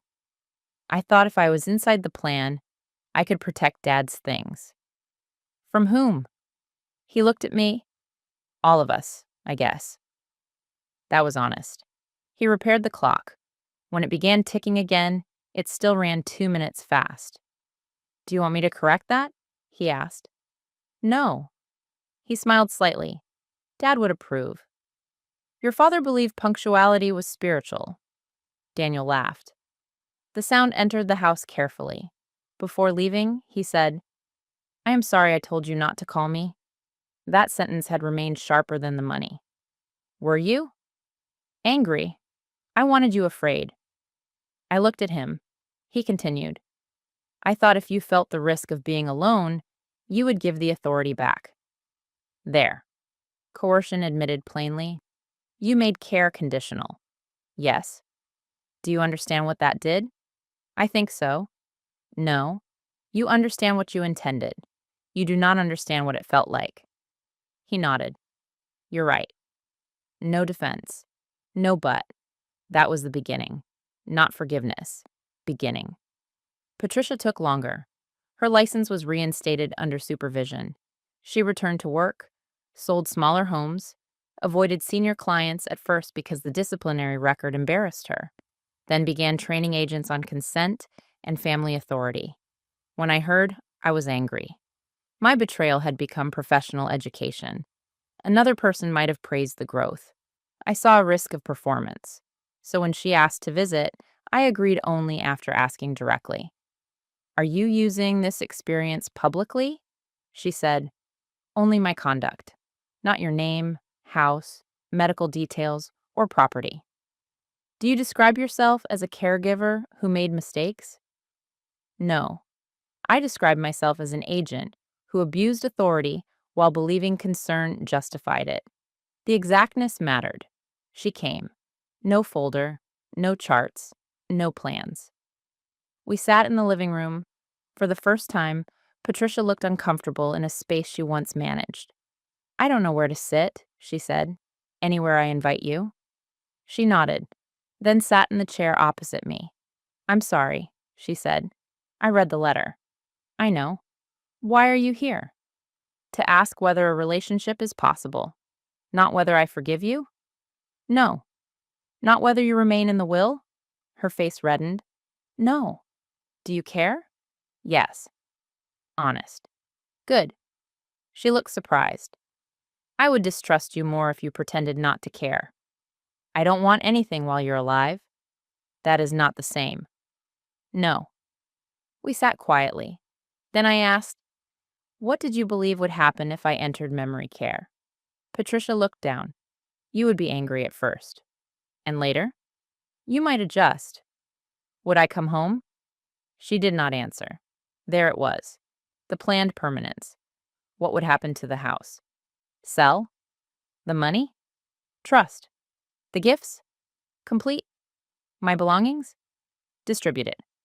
You would have erased every reason to bring me back. Patricia began crying. Yes. That was the worst admission. Not that she intended harm. That the plan, once executed, would make my return inconvenient. My room gone, house sold, objects divided, money transferred, a woman in memory care, surrounded by photographs, being told she was safer there. Even if I recovered fully, where would I return? My children had designed permanence from temporary illness. I cannot forget that, I said. I know. I may never trust you with care again. I understand. You will never have financial authority. I know. You may not inherit what you expect. I know. And you still want a relationship? She looked at me. Yes. That answer mattered. We began with lunch once a month. Public restaurants, then tea at my house. No keys, no authority, no unsupervised access to records. Some people would call that cruel. I called it proportionate. Trust is not an on-off switch. It is access granted in specific rooms. Patricia might sit at my dining table. She did not enter the bedroom. She might drive me to an appointment.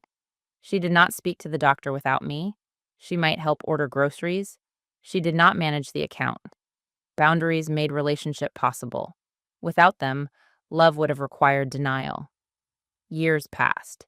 The house became harder to maintain, not at 68, at 75, then 78. My knees hurt. The stairs became difficult. I stopped driving at night. This time, I initiated the conversation. I invited all three children at the dining table, my table. I told them I planned to move. Patricia said nothing. Daniel asked where. Claire began crying. I had selected a small, independent living apartment near the library. Not memory care, not forced. My choice. The house would be sold. The children remained silent. Finally, Daniel said, "What do you want us to do?" The correct question. "Help me pack according to my list." I gave each a folder. Not item claims. Assignments. Claire would organize photographs with me. Daniel would handle tools under supervision and arrange donations. Patricia would coordinate professional movers, but have no access to sale proceeds or contract authority. Independent attorney, independent agent, independent closing. They accepted. The house sold for more than Patricia's old estimate. I felt no triumph, only sadness. On the last evening, we ate at the dining table. All three children, several grandchildren. Ella wore my wedding ring on a chain around her neck because I had given it to her the year before. Not at death, not from a list. A gift, chosen. Patricia noticed. She said only, "It looks beautiful." That restraint was one of the kindest things she ever gave me. After dinner, Daniel took the grandfather clock. With my permission. Claire did not receive the silver. No one did. It had been sold and the donation made. She told me she understood. The paintings went with me to the apartment. Not because I decided Claire would never have them, because I still wanted to see them. That was the simplest truth. I lived in the apartment for 7 years. Happily, mostly. Then I moved to assisted living. My decision again. Patricia attended the tour only after I asked. Daniel measured the furniture. Claire helped choose curtains. No one discussed inheritance. At 86, I developed mild cognitive impairment. Real this time. Names took longer. Appointments needed calendars. Once, I left water running. The diagnosis frightened me. Not because memory failed, because the old story waited nearby, confused, unsafe, declining. This time, my documents activated only after independent evaluation. A professional fiduciary managed finances with monthly reports to me and all three children. Medical decisions remained mine as long as possible. Patricia was not excluded from my life, only from control. She sat beside me at appointments and took notes after asking permission. Daniel installed shelves. Claire called every Sunday. Help chosen, not imposed. One afternoon, Patricia brought the old estate spreadsheet. I recognized it immediately. Rooms, values, desired recipient, mom's likely resistance. "I found this in my files," she said. "Why bring it?" "I want you to see me destroy it." We went to the facility office. A staff member fed the pages into a shredder. Line by line, dining table, jewelry, bedroom, clock, tools, ring, resistance. The machine reduced the plan to strips. I watched. "Do you feel better?" Patricia asked. "No." She nodded. "Neither do I." That was honest. Some things cannot be undone through symbolism. Still, the document was gone. My life no longer arranged in columns. At 88, I wrote letters to my children. Not my will. Letters. To Patricia, "You frightened me more than illness did. You also worked harder than anyone to become someone I could safely know again. Both are true." To Daniel, "Care is not care when offered as a threat. I am grateful you eventually learned to stay even when I said no." To Claire, "Distance did not make you innocent, but honesty brought you home sooner than the others." To all three, "I loved you when I trusted you. I loved you when I did not. Love was never the question. Consent was." I do not know whether they read the letters before or after I died. Stories like this usually end with death because death makes distribution final. Mine does not end there yet. I am telling it from the place before, the place my children once tried to erase. I am still here, still deciding, still wearing my own clothes, still looking at the paintings, still choosing when Patricia visits, still telling Daniel not to adjust the clock, still asking Claire to stop sending decorative pillows because I have nowhere to put them. My memory is not what it was, but I remember the Tuesday the estate woman knocked. I remember the clipboard, the list, the words, end of life planning. And I remember what I learned. A family can love you and still begin living after you too soon. They can confuse fear with permission, efficiency with kindness, preparation with ownership. They can tell themselves they are preventing conflict while quietly claiming what they want. The betrayal is not only that they expect you to die, it is that they begin benefiting from your absence before you are gone. My children nearly turned me into an estate while I was still a woman. I took the woman back. At 88, I still had enough memory to recognize a pattern. Patricia visited on Tuesdays. Daniel came every second Saturday. Claire called Sunday evenings, usually at 7, though she often apologized for being 5 or 10 minutes late, as if I still kept Robert's old standards with equal severity. I did not. Time had become less exact, not meaningless, softer. The assisted living apartment contained only what I chose: 2 paintings, a small writing desk, the blue vase Patricia gave me years before the betrayal, a bookshelf, Robert's letters, the framed photograph from our wedding, no silver, no dining table, no boxes labeled for distribution. The grandfather clock would not fit, so Daniel kept it. He sent me a video whenever he adjusted the movement. It still ran 2 minutes fast. I told him not to correct it. He no longer argued. The first year after my diagnosis, I noticed memory failing in harmless ways. A name delayed, a story repeated, walking into the bathroom while intending to enter the kitchen. Then came the less harmless moments. A forgotten appointment, a burner left on low, a morning when I could not remember whether Robert had died 10 years earlier or 15. I knew he was dead. The year became uncertain. That frightened me more than I admitted, not because I believed confusion made me less human, because I remembered how quickly my family had once converted temporary uncertainty into permanent authority. Every lapse carried an old echo. Patricia was right. Daniel was right. You cannot manage. You are unsafe. You need us to decide. But this time, the process was different. The professional fiduciary, Ms. Park, explained each change. She never entered my apartment without knocking, never moved money without showing me the report, never described a decision as too complicated for me simply because it took longer. When my capacity for certain financial decisions became limited, she documented which ones. Not everything. Specific things, large investments, contract changes, property transfers.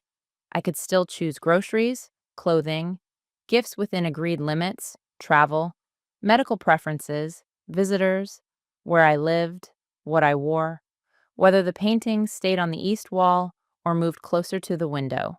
Capacity did not disappear all at once. That mattered. It came and went by category, time, fatigue, and stress.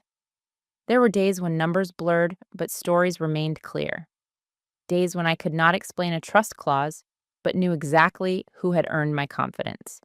Days when I remembered Robert's handwriting more easily than the names of newer staff. I remained myself, though less consistently accessible. Patricia handled that better than I expected. Once, during a doctor's appointment, I became confused about a medication. The physician turned toward Patricia. "What has she been taking?" Patricia looked at me first. "Would you like me to answer?" That question nearly made me cry. Permission, after everything. "Yes," I said. She explained, then stopped. No extra history, no story about resistance, no reference to the estate company, pneumonia, or my earlier refusal of help. Only the medication. Afterward, I told her, "You did that correctly." She smiled faintly. "I know." The answer would have sounded arrogant years before. Now it sounded earned. Daniel's repair took another shape. He became the person who fixed things without claiming them. A loose cabinet, a broken lamp, a drawer that stuck. He brought tools, completed the task, and took every tool home. The first few times, I watched carefully. He noticed. "I'm not taking anything," he said once. "I know." "No, you don't." He was right. Knowing intellectually was not trust. Trust had to accumulate through repetition. He fixed something, asked before moving it, left, returned when invited, did not keep keys. Years passed. The body remembers consistency eventually. Claire remained the easiest child to speak with and the hardest to rely on physically because of distance. She carried guilt about that. "I should have moved closer," she told me. "No, you needed someone. I had people. I mean, family. Family is not always the safest form of help." She became quiet, then said, "That still hurts." It should. I no longer softened every truth to protect my children from the shape of their choices, but I also did not use truth to punish endlessly. There is a difference between naming a wound and reopening it for control. I had learned that from watching Patricia. Years earlier, she used my vulnerability to take authority. I did not want to use her guilt the same way. When I turned 90, the children planned a family dinner. They asked first. That mattered. I requested a private room at a small restaurant. No speeches, no slideshow, and no public social media posts. Patricia wrote it down. Daniel said, "You know someone will take pictures." "Pictures are fine." "What's the difference?" "Pictures belong to the people in them. Posts belong to everyone." He nodded. The dinner included children, grandchildren, and great-grandchildren. Too many names. Too much noise. I became tired halfway through. In the old family, someone might have told me to push through because everyone had traveled. Patricia noticed. "Do you want to leave?" "Yes." She did not ask me to wait for cake. She did not announce that I was overwhelmed. She simply helped arrange the ride I had already chosen. Before leaving, Ella came over. She wore my wedding ring, not on the chain anymore, on her hand. She had married a kind man named Simon, though on that evening I briefly called him Robert. Ella corrected me gently. I looked at the ring. "It suits you." "You gave it to me." "I know." For one awful second, I did not. Then the memory returned. Her telling me about the blue ribbon letters, my decision, the gift, choice. "Yes," I said. "I did." In the car, Patricia sat beside me. "You had a good night," she said. "Do not tell me how I had it." Her face changed. Old fear. Then I smiled. "I did have a good night." She laughed. "Still difficult. Still alive?" The phrase became something we used between us. Not often, only when one of them overstepped slightly, and I wanted to remind them without returning to war. Still alive. Still deciding. Still part of the room. At 91, I fell. Not on ice, in the bathroom. I reached for a towel, lost my balance, and fractured my hip. The pain was bright and immediate. I pressed the emergency button. Staff came, the ambulance, hospital, surgery, another medical crisis, another moment when I could not manage everything. But this time, no one opened an estate spreadsheet. The children met at the hospital. Patricia brought my medical documents. Ms. Park handled financial matters. Daniel checked the apartment. Claire flew in. They disagreed about rehabilitation placement. I heard them through the curtain. Patricia preferred the facility attached to the hospital. Daniel wanted one closer to him. Claire had researched a highly rated center 40 minutes away. Then Patricia said, "We ask Mom." Silence. The curtain opened. 3 faces. No decision made without me. Patricia sat beside the bed. "There are 3 options. You're tired, so we can go through them tomorrow, but no one will choose before you're included." I closed my eyes, not because I was confused, because relief arrived in the exact place old fear once lived. "Tomorrow," I said. They waited. The next morning, I chose the facility 40 minutes away because it had private rooms, strong therapy, and a garden. Not Claire's choice because she suggested it. My choice because I preferred it. During rehabilitation, I became temporarily confused again. Medication, pain, unfamiliar room. One evening, I believed Robert was downstairs waiting to drive me home. Patricia sat beside me. "He isn't downstairs," she said gently. I became angry. "You always say that." She could have called it dementia, could have used the moment to prove old concerns. Instead, she asked, "What do you remember about Robert?" The question redirected without erasing. I described his coat, his impatience, the smell of sawdust after he worked in the garage. Then I remembered he had been dead for years. I cried. Patricia held my hand. She did not tell anyone the story for attention, did not repeat it at dinner, did not use it to justify moving me permanently. She told the nurse because it affected care, no one else. That privacy became one of the deepest apologies she ever offered. Not words, restraint. I returned to assisted living after 3 months. The apartment seemed smaller, my body weaker. I accepted more help. Dressing in the mornings, medication reminders, someone nearby when I showered. None of it pleased me, but accepting care had become less frightening because the care remained. Visible, specific, and revocable where possible. I did not confuse independence with doing everything alone anymore. My children had once used that confusion against me. I had also used it against myself. Robert's old letter had been right. Choosing help is different from having choices taken away. The entire story lived inside that sentence. 2 years later, Helen Morris retired. She visited before closing her practice. By then, I sometimes forgot the names of newer relatives, but remembered legal details with ridiculous clarity.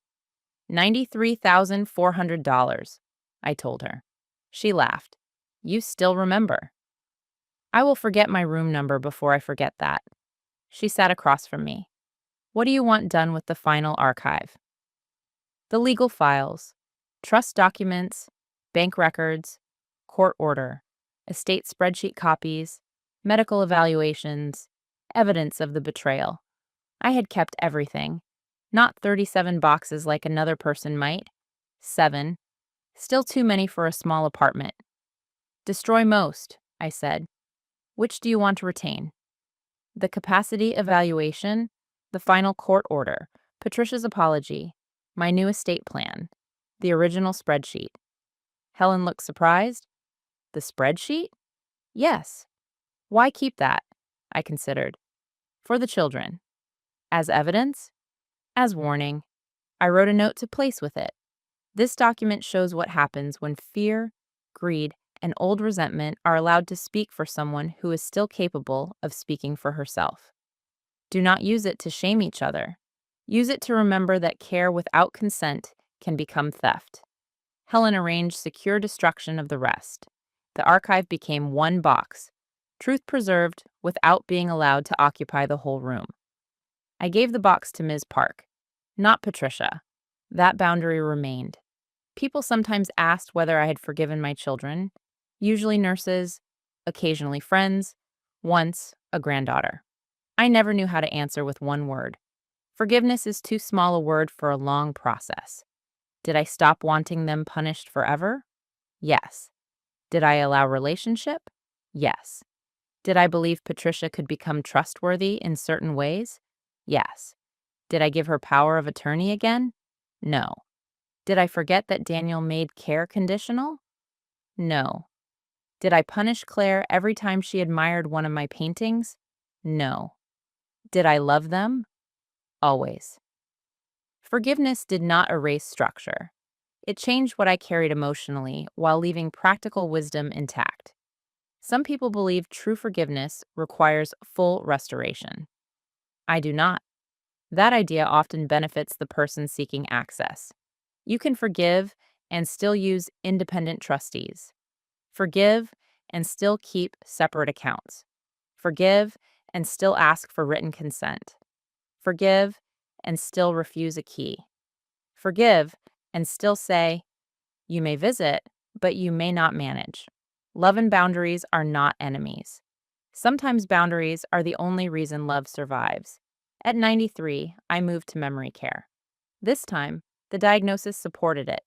Not because Patricia wanted the house. There was no house. Not because Daniel wanted the clock. He already had it. Not because Claire feared losing the paintings. One hung in her home by then, because I gave it to her. I moved because I became lost inside the assisted living building twice, and once walked outside at night looking for Robert. The decision was not simple. My ability to evaluate risk had declined. The professional fiduciary, doctor, care team, children, and I discussed it over several meetings. I still resisted. Resistance did not automatically end the conversation. It became one piece of information among many. In the end, I signed the move agreement during a clear morning. Patricia asked, "Are you sure?" Years earlier, she would have asked that only if I refused her plan. Now she asked because consent mattered even when I agreed. "No," I said. She looked worried. "I am not sure. I am choosing." That was enough. The memory care room had a window facing a courtyard. I brought one painting, the blue vase, Robert's letters, a photograph of the dining table, not the table itself. Objects became fewer. Meaning did not. I sometimes believed the room was a hotel, sometimes my childhood bedroom. Once, Patricia found me packing because I thought the estate woman was coming to empty the house. That old memory remained long after other details faded. I held a sweater and said, "She cannot have the table." Patricia knelt in front of me. "No one is taking anything." "You said that before." She began crying. I did not know why. Then she said, "You're right." No defense. Even when I no longer remembered the full story, she honored the truth inside my fear. She did not tell me the house was sold, did not correct every detail. She said, "Your choices are safe." I relaxed. That phrase became the one she used when confusion returned. Your choices are safe. Not everything is fine. Not don't worry. Not trust me. Your choices are safe. Sometimes I believed her. Sometimes I asked for Helen. Sometimes Robert. Sometimes my own mother.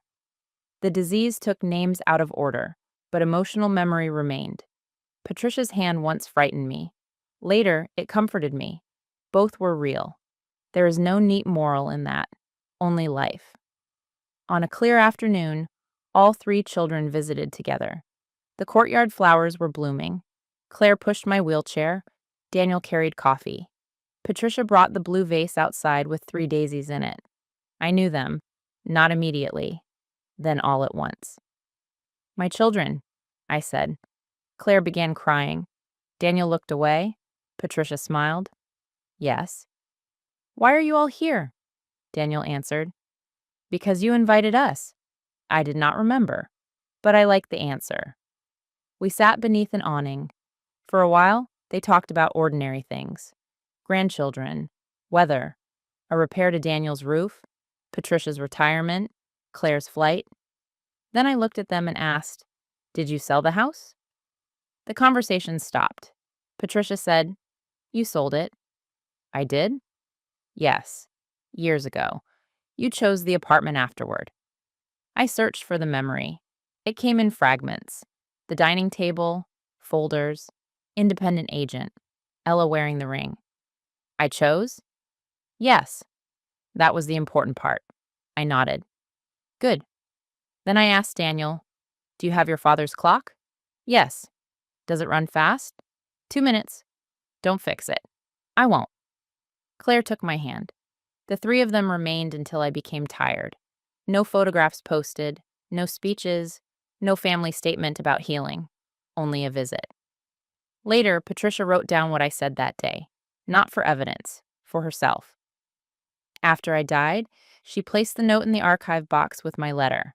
I know this because the final part of my story was told to me many times while I could still understand enough to approve it.